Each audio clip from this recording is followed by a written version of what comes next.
नमस्कार दोस्तों, आप सभी का बहुत बहुत स्वागत है सफलता इंस्पायर स्टडी के ऑनलाइन यूट्यूब चैनल पर। दोस्तों, आज के जो सेशन है वो एक जीएस का सेशन है जो कि टीचिंग एग्जाम के लिए बहुत ज़्यादा महत्वपूर्ण है। ये ऑब्जेक्टिव क्वेश्चन पेपर है इस वर्ष का, जो बीए, बीएससी, बीकॉम का पार्ट सेकंड और थर्ड ईयर का कंपल्सरी पेपर आता है एग्जाम में। अलग से सेक्शन है, ये प्रश्नों को सॉल्व करते हैं और ये बहुत महत्वपूर्ण है। आपको चाहे यूपी टेट हो, चाहे सुपर टेट हो या फिर अदर टीचिंग एग्जाम हो, आपको इससे क्वेश्चन कम से कम 4 से 5 क्वेश्चन जरूर देखने को मिलेगा। तो आइए इन प्रश्नों को सॉल्व करते हैं और आप भी मेरे साथ सॉल्व करिए और देखिए कितना मार्क गेन कर पाते हैं। तो आइए शुरुआत करते हैं। पहला प्रश्न लेते हैं। पहला प्रश्न है, भारत का शेक्सपियर किसे कहा गया है?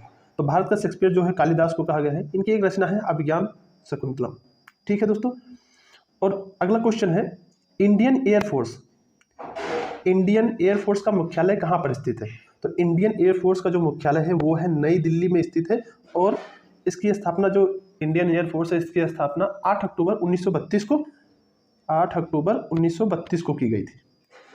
ठीक है दोस्तों, अगला प्रश्न लेते हैं। अगला प्रश्न है, राष्ट्रीय पक्षी। तीसरा प्रश्न है दोस्तों, राष्ट्रीय पक्षी है तो हम सभी जानते हैं राष्ट्रीय पक्षी मयूर है। अगला लेते हैं क्वेश्चन, निम्न में से हृदय रोग का कारण क्या है? दोस्तों, जो हृदय रोग का कारण है वो है कोलेस्ट्रॉल, जो अनवांटेड फैट बोलते हैं जिसको, वो है। हीमोग्लोबिन नहीं हो सकता है, कार्बोहाइड्रेट ग्लूकोज एनर्जी देता है, ये नहीं हो सकता। कोलेस्ट्रॉल है जिसे हम मोटापा कहते हैं। ये नेशन इन द मेकिंग पुस्तक किसने लिखी है? दोस्तों, ये जो पुस्तक है, ये नेशन इन द मेकिंग पुस्तक, ये जवाहरलाल नेहरू के बारे में है, जो भारत के प्रथम प्राइम मिनिस्टर थे, उनके बारे में है। और ये पुस्तक लिखी है सुरेंद्र नाथ बनर्जी ने। अगला प्रश्न लेते हैं। अगला प्रश्न है, 6वां प्रश्न है, हिंदू दर्शन विभाजित है। दोस्तों, जो हिंदू दर्शन है वो 6 भागों में विभाजित है, योग, सांख्य और 4 है। अगला क्वेश्चन है, अशोक के पिता का क्या नाम था? तो दोस्तों, ये बहुत इजी प्रश्न है, बिंदुसार नाम था। आर्य समाज की स्थापना किसने की थी? तो दोस्तों, हम सभी जानते हैं आर्य समाज की स्थापना जो है वो है स्वामी दयानंद सरस्वती जी ने की थी। अगला क्वेश्चन है, बहुत अच्छा प्रश्न है, मनुस्मृत रचना है। जो मनुस्मृत रचना है वो मनु जी की रचना है। अगला प्रश्न लेते हैं। दोस्तों, बहुत कॉमन सा प्रश्न है जो कि इंपॉर्टेंट है। दोस्तों, ये जो आता है एग्जाम में, जो यूपी टेट है या सुपर टेट है, इसमें अलग से सेक्शन बनता है एनवायरनमेंट का, राष्ट्र गौरव का। तो ये इसलिए ज्यादा महत्वपूर्ण हो जाता है टीचिंग एग्जाम के लिए। अदर एग्जाम में तो इतना क्वेश्चन हो सकता है ना बने, लेकिन टीचिंग एग्जाम में इससे जरूर 4 से 5 क्वेश्चन आएगा। तो नालंदा विश्वविद्यालय कहाँ स्थित है? तो दोस्तों, जो नालंदा विश्वविद्यालय है ये बिहार में है। नालंदा विश्वविद्यालय को बख्तियार खिलजी ने बाद में नष्ट कर दिया था। भारत का राष्ट्रीय पशु सब लोग जानते हैं, भारत का राष्ट्रीय पशु है बाघ। अगला प्रश्न है, वेदों की संख्या है, the number of Vedas is, वेदों की संख्या है जो 4, सभी जानते हैं, ऋग्वेद, सामवेद, अथर्ववेद, यजुर्वेद। अगला क्वेश्चन लेते हैं। अगला क्वेश्चन है, कौशल की राजधानी कौन सी थी? तो दोस्तों, कौशल की जो राजधानी थी वो थी श्रावस्ती। भारत का राष्ट्रीय गान रचा गया है। दोस्तों, अक्सर हम लोग राष्ट्रीय गीत और राष्ट्रगान में जो कंफ्यूजन रहती है, आप माइंड में नोट कर लीजिए। जो राष्ट्रगान है वो रविन्द्रनाथ टैगोर ने रचा था, जन गण मन वाला है राष्ट्रगान। आगे बढ़ते हैं। शून्य का आविष्कार सभी लोग जानते हैं कि शून्य का आविष्कार आर्यभट्ट ने किया था। अगला प्रश्न सॉल्व करते हैं। सत्यमेव जयते लिखा गया है। तो दोस्तों, जो सत्यमेव जयते लिखा गया है, ये मुंडको उपनिषद में इसका उल्लेख मिलता है। अगला क्वेश्चन है, अगला क्वेश्चन है दोस्तों, एलोरा का प्रसिद्ध कैलाश मंदिर किस राज्य में स्थित है? तो दोस्तों, ये महाराष्ट्र के औरंगाबाद में स्थित है। महाराष्ट्र राज्य है उसका, औरंगाबाद उसका डिस्ट्रिक्ट है, वहां पर ये स्थित है। अगला प्रश्न करते हैं, शिक्षा का अधिकार सम्मिलित है। दोस्तों, ये आर्टिकल पूछा है, बहुत ज्यादा इंपॉर्टेंट है, पॉलिटी में इससे क्वेश्चन बनता है, टीचिंग में तो बनेगा पॉलिटी में, प्लस में ये एनवायरमेंट का भी है क्वेश्चन। तो आइए देखते हैं इसका आंसर क्या होगा। शिक्षा का अधिकार दोस्तों आर्टिकल 21 में है, लेकिन इसका एक सेक्शन डिवाइड करके जोड़ा गया था संविधान संशोधन करके 21A में। 14 में है समता का अधिकार, 21 में है, 21A में है शिक्षा का अधिकार। आर किस भाषा का शब्द है दोस्तों? तो आर जो है वो संस्कृत भाषा का शब्द है और आर्य जो आए थे वो मध्य एशिया से आए थे।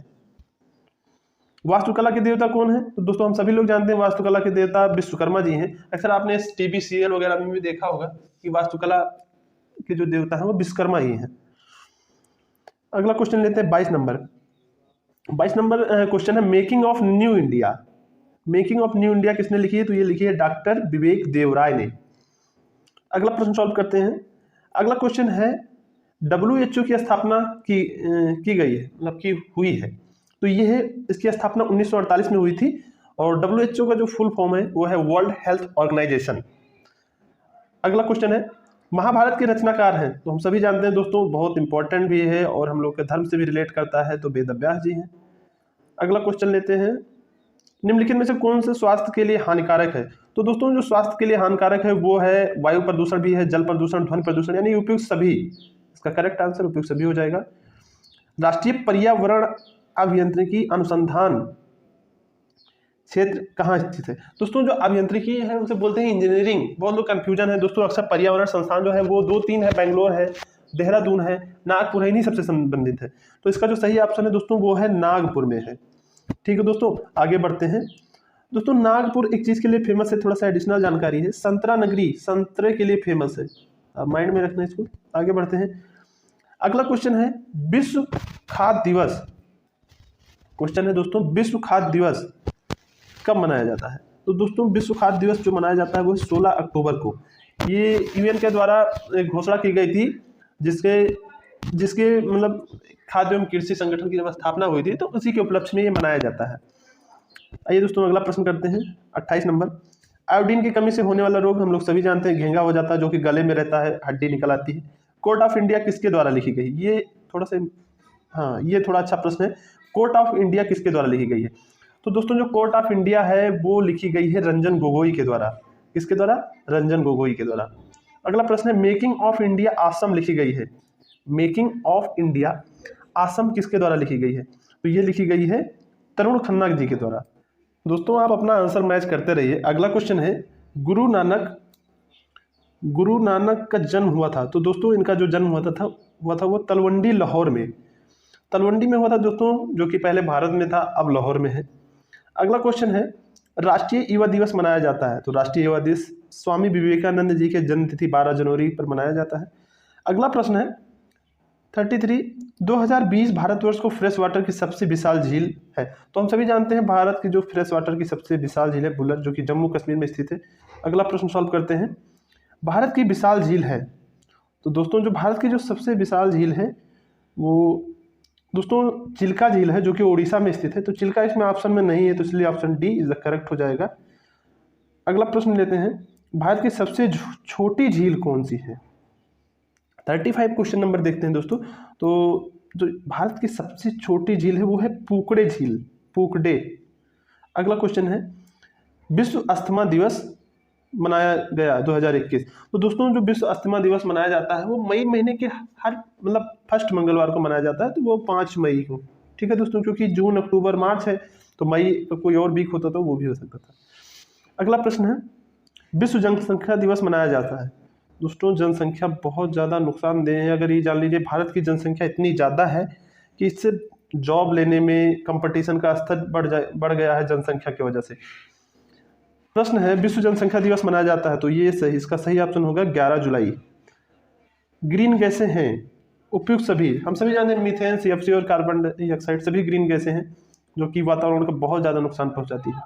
अगला प्रश्न है टिहरी बांध। टिहरी बांध दोस्तों उत्तराखंड में है। दोस्तों उत्तराखंड नदियों का राज्य कहा जाता है, तो ज़्यादातर बांध वगैरह वहीं अवस्थित है। अगला प्रश्न है विश्व वन दिवस मनाया जाता है। विश्व वन दिवस 21 मार्च को मनाया जाता है। क्वेश्चन है अल नीनो है। दोस्तों ये वेरी वेरी मोस्ट इंपॉर्टेंट है सुपर टेट या यूपी टेट के लिए, क्योंकि ऐसे क्वेश्चन आजकल बन रहे हैं। तो दोस्तों इसका जो सही जवाब होगा धारा है। अगला प्रश्न है समुद्री जल में कौन सा लवण सर्वनिष्ठ है? तो दोस्तों सोडियम क्लोराइड, नमक जिसे बोलते हैं NaCl। तो सोडियम क्लोराइड सही आंसर होगा। दोस्तों आप अपना आंसर मैच करते रहिए और खुद सॉल्व करते रहिए। दोस्तों बहुत अच्छा है, ये टीचिंग एग्जाम के लिए बहुत महत्वपूर्ण क्वेश्चन है। प्रकृति अनिवार्य नहीं वरन अनुमति परक है, किसने कहा था? तो दोस्तों ये ब्रूंज ने कहा था। अगला क्वेश्चन है रेगुर है, तो दोस्तों ये है काली मिट्टी। दोस्तों सबसे ज्यादा इंपॉर्टेंट है मिट्टी में, काली मिट्टी ही पढ़िए, सबसे ज्यादा इंपॉर्टेंट है। सर्वाधिक सघन वन है, तो दोस्तों भूमध्य रेखा पर स्थित भूमध्य रेखीय वन सबसे सघन वन है। अगला प्रश्न लेते हैं टुमारोज बायोडाइवर्सिटी पुस्तक है, तो ये है वंदना शिवा जी की। अगला प्रश्न लेते हैं, भारत में वन्य जीव संरक्षण अधिनियम पारित हुआ, तो ये पारित हुआ 1972 में, जो कि इस बार यूपीएसआई क्वेश्चन में आया था। मैंने दिया था एग्जाम, तो यूपीएसआई में ये वाला क्वेश्चन डायरेक्ट क्वेश्चन आ गया था। पृथ्वी सम्मेलन आयोजित हुआ। दोस्तों ये पृथ्वी सम्मेलन क्या है? दोस्तों पृथ्वी सम्मेलन है इन्वायरमेंट से संबंधित, उसकी सेफ्टी सुरक्षा के लिए क्या क्या उपाय किए जा सकते हैं। सभी देशों का, कई देशों का एक समूह है, तो उसी के लिए है। तो ये हुआ है पहला रियो डे जेनेरियो 1992 में, जो कि ब्राजील में स्थित है ये शहर। ठीक है दोस्तों, आगे बढ़ते हैं। दोस्तों अगर आप मुझसे इन्वायरमेंट का नोट्स चाहते हैं तो मैं दे दूंगा, मैंने इन्वायरमेंट का नोट्स बनाया है। तो पीडीएफ चाहते हैं तो आप हमारे इंस्टाग्राम है, मेरी इंस्टा आईडी है सफलता_इंस्पायर_स्टडी, आप वहाँ पर जुड़ सकते हैं और बातें कर सकते हैं, और मैं वहाँ भी सेंड कर सकता हूँ, और आप चाहते हैं तो टेलीग्राम भी ज्वाइन कर सकते हैं। अगला प्रश्न है, Salim Ali college of ecology कहाँ स्थित है? तो ये केरल में स्थित है। वैसे तो ये दोस्तों तमिलनाडु में स्थित है, मतलब कोयम्बतूर में, तो केरल के पास में है, बिल्कुल सटा हुआ है, तो केरल में ही है। अगला प्रश्न है 50 नंबर है क्वेश्चन, भारतीय मानक ब्यूरो की स्थापना कब हुई, मतलब स्थापना हुई? तो ये है 1987 में। अगला प्रश्न है, कौन सा कृत्रिम परितंत्र है? कृत्रिम परितंत्र है दोस्तों मतलब जो बनाया जा सकता है, तो वो है धान का खेत, कहीं भी बनाया जा सकता है। निम्न में से कौन सा भारत का पहला राष्ट्रीय पार्क है? तो सभी जानते हैं जिम कॉर्बेट है। अगला प्रश्न है, प्रवाल विरंजन का प्रमुख कारण है? तो प्रवाल विरंजन का जो प्रमुख कारण है दोस्तों वैश्विक तापन है। तापन से मतलब है दोस्तों जो गर्मी बढ़ रही है, पृथ्वी का टेम्परेचर बढ़ रहा है, उसे ही वैश्विक तापन कहते हैं। हार्माटाइट एक प्रकार का है, क्वेश्चन नंबर दोस्तों 56 है, हार्माटाइट एक प्रकार का है, तो ये एक प्रकार का है प्रवाल है, जिसे कोरल बोलते हैं। दोस्तों कोरल द्वीप से भी क्वेश्चन आता है, आप जरूर इस टॉपिक को कवर करिए। पृथ्वी का अल्बिडो है, पृथ्वी का अल्बिडो दोस्तों, पृथ्वी का अल्बिडो लगभग में 29 से 30% है, तो इसमें ऑप्शन में ही नहीं है, तो आप इसे देख लीजिएगा। मुझे लगता है हो सकता है 35 हो, बाकी इसे चेक करना पड़ेगा। ठीक है दोस्तों, आगे बढ़ते हैं। वायुमंडल में ऑक्सीजन का अनुपात है, तो हम सभी जानते हैं कि वायुमंडल में 21% है। पृथ्वी का औसत तापमान है, तो दोस्तों पृथ्वी का जो औसत तापमान है वो है 15 डिग्री सेल्सियस। अगला क्वेश्चन लेते हैं, भारत का प्राचीनतम मंदिर कौन सा है? तो ये है मुंडेश्वरी मंदिर, बहुत पुराना मंदिर है। और अगला क्वेश्चन लेते हैं 61, वायु प्रदूषण से होने वाला रोग कौन सा है? तो वायु प्रदूषण से दोस्तों क्या होता है? दोस्तों वैसे वायु प्रदूषण से बहुत सारे हो सकते हैं, लेकिन अस्थमा सबसे ज़्यादा मतलब सांस लेने में प्रॉब्लम करता है, तो अस्थमा ही होगा इसका सही आंसर। आगे बढ़ते हैं, घेंघा रोग किसकी कमी से होता है? सभी जानते हैं आयोडीन की कमी से होता है। महिलाओं से संबंधित चतुर्थ विश्व सम्मेलन 1995 कहाँ हुआ था? तो दोस्तों ये हुआ था चाइना के बीजिंग में, बीजिंग शहर है वहाँ हुआ था। अगला प्रश्न लेते हैं, उत्तर प्रदेश राज्य मानवाधिकार आयोग का मुख्यालय कहाँ स्थित है? तो ये स्थित है लखनऊ में, इसका सही आंसर होगा लखनऊ। अगला प्रश्न है, राष्ट्रीय मानवाधिकार आयोग के सदस्यों की नियुक्ति कौन करता है? तो दोस्तों कोई आयोग है या कुछ है तो उसकी नियुक्ति ज़्यादातर राष्ट्रपति ही करता है, तो इसका सही आंसर होगा राष्ट्रपति। अगला क्वेश्चन है, राष्ट्रीय मानवाधिकार आयोग का मुख्यालय कहाँ है? तो ये है दिल्ली में। अगला प्रश्न लेते हैं, मेघदूत के लेखक कौन है? देखिए दोस्तों जो कालिदास जी हैं बार बार आ रहे हैं, मेघदूत के लेखक हैं कालिदास। इनकी एक रचना है अभिज्ञान शकुंतलम। भारतीय कला का स्वर्ण काल कहा जाता है, तो भारतीय कला का जो स्वर्ण काल है वो है गुप्त काल को कहा जाता है। किसको? गुप्त काल को कहा जाता है। रामायण के, अगला प्रश्न है, रामायण के रचयिता का नाम बहुत इजी है, वाल्मीकि जी हैं। ऋग्वेद के रचनाकार हैं, very very most important and confusing question है, मैंने भी एक बार देखा था इसको। तो दोस्तों ये बहुत ज़्यादा कंफ्यूजिंग वाला क्वेश्चन है, आप बहुत लोगों ने इसका आंसर वेद व्यास दिया है, लेकिन इसका जो सही आंसर ऋग्वेदिक ऋषि, बहुत सारे ऋषि हैं इसमें। तो अगला क्वेश्चन करते हैं। अगला क्वेश्चन है वेद का अर्थ है, तो दोस्तों वेद का अर्थ ज्ञान है। प्रश्न 72 है, भारत के राष्ट्रगीत आ गया दोस्तों ये क्वेश्चन कि राष्ट्रगीत और राष्ट्रगान में डिफरेंस क्या है? तो जो राष्ट्रगीत की रचना की है वो है बंकिम चटर्जी ने, और राष्ट्रगान की रचना रविन्द्रनाथ टैगोर ने। सबरीमाला मंदिर स्थित है दोस्तों, ये है सबरीमाला मंदिर केरल में स्थित है। और अगला प्रश्न है, दुधवा टाइगर रिजर्व स्थित है, तो यह है उत्तर प्रदेश में, बाघ के लिए मशहूर है। अगला प्रश्न लेते हैं, अगला प्रश्न है, पद्मनाभन मंदिर स्थित है, तो ये मंदिर स्थित है दोस्तों केरल में। कहाँ पर स्थित है? केरल में स्थित है, इसका सही आंसर केरल होगा। भारतनाट्यम नृत्य है, तो ये है तमिलनाडु का। स्वच्छ भारत अभियान प्रारंभ हुआ था, तो ये गांधी जी के बर्थडे के दिन से प्रारंभ हुआ था, वो है 2 अक्टूबर 2014 से। ब्रह्मपुत्र नदी का उद्गम है, दोस्तों ब्रह्मपुत्र नदी का उद्गम है वो है तिब्बत से, जो कि चाइना से भी है थोड़ा। तो भारत की जो सबसे लंबी नदी है, भारत में स्थित भारत की सबसे लंबी नदी तो गंगा है, नहीं तो ब्रह्मपुत्र है। आगे बढ़ते हैं, क्वेश्चन छूट गया क्या? ठीक है, आगे बढ़ते हैं। भारत का राष्ट्रीय गीत है, देखिए दोस्तों फिर से क्वेश्चन आ गया। भारत का राष्ट्रीय गीत है वंदे मातरम। वंदे मातरम है दोस्तों जी, बिल्कुल। आप यहाँ पर सारे जहां से अच्छा मन लगाना, इसका जो राष्ट्रीय गीत है वंदे मातरम है। अगला क्वेश्चन करते हैं, पर्यावरण अध्ययन केंद्र कहाँ स्थित है? तो दोस्तों जो पर्यावरण अध्ययन केंद्र स्थित है, मैंने बताया था आपको कि इससे संबंधित पर्यावरण अध्ययन केंद्र या कुछ भी संस्था आती है तो बेंगलुरु और नागपुर और देहरादून, यही सब 2-3 चीजें संबंधित है, तो ये बेंगलुरु इसका सही आंसर होगा। प्रदूषण गुम्मद संबंधित है, तो ये है जल प्रदूषण से। किससे दोस्तों? जल प्रदूषण से। अगला प्रश्न है अम्ल वर्षा परिणाम है। अम्ल वर्षा परिणाम है दोस्तों, जो अम्ल वर्षा होती है वो वायु प्रदूषण से होती है। ये कोई प्रश्न है जो पेपर लिया वो गलत लगा है, जल प्रदूषण नहीं है, इसका आंसर होगा वायु प्रदूषण। अगला क्वेश्चन लेते हैं, वायुमंडल में कितनी परतें हैं? तो दोस्तों वायुमंडल में 5 परतें होती हैं, जैसे कि क्षोभ मंडल, समताप मंडल, आयन मंडल, बहिर्मंडल, ऐसे 5 परतें हैं टोटल। परितंत्र का चालक बल है, तो दोस्तों परितंत्र का चालक बल है वो है सौर ऊर्जा। पारिस्थितिकी मंडल शब्द दिया था, तो ये टांसले ने दिया था, जो कि अब समझ लेते हैं जैसे हाकेल और टांसले दोनों संबंधित हैं, लेकिन इसका जो शब्द दिया था वो टांसले ने दिया था, पारिस्थितिकी मंडल शब्द। अगला प्रश्न दोस्तों मॉनिट्रियल प्रोटोकॉल संबंधित है। दोस्तों मॉनिट्रियल प्रोटोकॉल एक समझौता हुआ था जो ओजोन संरक्षण के लिए आधारित था, तो इसका जो सही आंसर है वो ओजोन संरक्षण है। मॉनिट्रियल प्रोटोकॉल एक समझौता है दोस्तों, और कुछ नहीं है। आगे बढ़ते हैं, अगला क्वेश्चन है प्रवालों के विकास हेतु कितना तापमान उपयुक्त है? तो सबसे परफेक्ट जो तापमान है वो 20 डिग्री सेल्सियस है। अगला है भारत की सबसे लंबी नदी आ गई दोस्तों, वो है गंगा। दोस्तों अगर गोदावरी की बात करें तो सबसे बूढ़ी नदी है, ठीक है। सांद घाटी स्थित है दोस्तों, तो ये सांद घाटी जो स्थित है वो केरल में स्थित है। सिस्मोग्राफ मापन करता है दोस्तों, बहुत ज्यादा इंपॉर्टेंट है और नॉर्मल सा क्वेश्चन है, ये मापन करता है भूकंप का। अगला क्वेश्चन, संयुक्त राष्ट्र दिवस मनाया जाता है, यानी 91 क्वेश्चन है दोस्तों कि संयुक्त राष्ट्र दिवस कब मनाया जाता है? तो ये जिसने भी किया है ये सही किया है, 24 अक्टूबर को। प्रथम महिला सम्मेलन कहाँ आयोजित हुआ था? दोस्तों जो प्रथम महिला सम्मेलन आयोजित हुआ था वो हुआ था मैक्सिको सिटी में। सार्वभौमिक घोषणा कहाँ हुई थी? तो दोस्तों सार्वभौमिक घोषणा पेरिस में हुआ था। जिसने भी लगाया क्वेश्चन बिल्कुल सही किया है, टिक कर रखा है। मानवाधिकार दिवस कब मनाया जाता है? दोस्तों 94 का हो जाएगा, 10 दिसंबर को मनाया जाता है। अगला प्रश्न है दोस्तों, ऑन लिबर्टी के लेखक हैं। तो दोस्तों ऑन लिबर्टी के जो लेखक हैं वो मिल हैं, मार्क्स नहीं होगा इसका आंसर, इसका आंसर मिल होगा। अगला प्रश्न है भारत का राष्ट्रीय मानवाधिकार आयोग स्थापित हुआ। तो दोस्तों ये तो रिपीट हो गया, अभी पहले भी इससे क्वेश्चन आया था, तो इसका जो वही आंसर होगा 93 वाला ऑप्शन बिल्कुल सही है, तो इसका जो सही आंसर होगा 93 हो जाएगा। अगला प्रश्न है भारत में मूल अधिकारों की संख्या है। दोस्तों इसमें थोड़ा सा कंफ्यूजन है, 2 क्वेश्चन हैं ऐसे। तो फंडामेंटल जो राइट्स है डीपीएसबी वो है 6 है दोस्तों, इसका सही आंसर 6 होगा। जैसे शिक्षा का अधिकार, रहने का अधिकार, बोलने का अधिकार, ऐसे 6 इसका मूलभूत अधिकार है जो हम लोग का है, वो कोई हनन नहीं कर सकता है।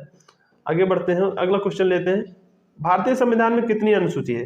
तो दोस्तों भारतीय संविधान में पहले 8 थी, लेकिन वर्तमान समय में संशोधन करके और 4 अनुसूचियों को जोड़ा गया, तो 12 अनुसूची इस समय भारत के संविधान में। अगला क्वेश्चन है भारत में किस अनुच्छेद में शिक्षा का अधिकार सुरक्षित है? तो अभी ये क्वेश्चन रिपीटेड है दोस्तों, तो आर्टिकल 21 में है, लेकिन एक सेक्शन के तहत जोड़ा गया है। सेक्शन है 21 का, यानी 21A जिसे बोलते हैं उसमें है, तो इसका आंसर सही है, 21 होगा। अगला क्वेश्चन है और आज का अंतिम प्रश्न है दोस्तों, ये है प्रश्न है संविधान दिवस कब मनाया जाता है? तो दोस्तों संविधान दिवस मनाया जाता है 26 नवंबर को, और इस दिन संविधान बनकर तैयार हुआ था 26 नवंबर को। तो उम्मीद करता हूं दोस्तों आपको ये सेशन जरूर पसंद आया होगा। और दोस्तों ये इतना महत्वपूर्ण है कि आप यूपी टेट या सुपर टेट या कोई भी अदर टीचिंग एग्जाम दे रहे हैं तो उसके लिए बहुत ज़्यादा महत्वपूर्ण है। आप इन प्रश्नों को सॉल्व करिए और बहुत ज़्यादा आपको ये एग्जाम में इससे देखने को मिलेगा, मतलब 100% श्योरिटी है कि आपको इससे प्रश्न जरूर देखने को मिलेगा। मतलब आप जान लीजिए कि टेट में कम से कम आपको यहाँ से 3 से 5 प्रश्न जरूर देखने मिलेगा, क्योंकि दोस्तों जो इन्वायरमेंट का सेक्शन है वो टीचिंग एग्जाम में अलग से डिवाइड है, तो मीन्स इसका एक अलग सेक्शन है जो कि नंबर वहाँ से आएगा, जैसे ये बुकलेट बनी है, ये क्वेश्चन पेपर, ऐसे उसका अलग सेक्शन बनता है। तो उम्मीद करता हूँ आपको सेशन पसंद आया होगा और आपने खुद से भी सॉल्व किया होगा। अगर दोस्तों आप मेरे चैनल पर नए हैं, वीडियो अच्छी लगी हो तो आप ज़रूर सब्सक्राइब करें मेरे चैनल को। और लाइव क्लासेस के लिए दोस्तों इस पर स्पेशली मैथ की क्लास चलती है, तो अब जो मैथ की क्लासेस है बहुत जल्दी आएंगी। और उम्मीद करता हूँ आपको सेशन पसंद आया होगा। वीडियो अच्छी लगी हो तो please like share subscribe. Thank you.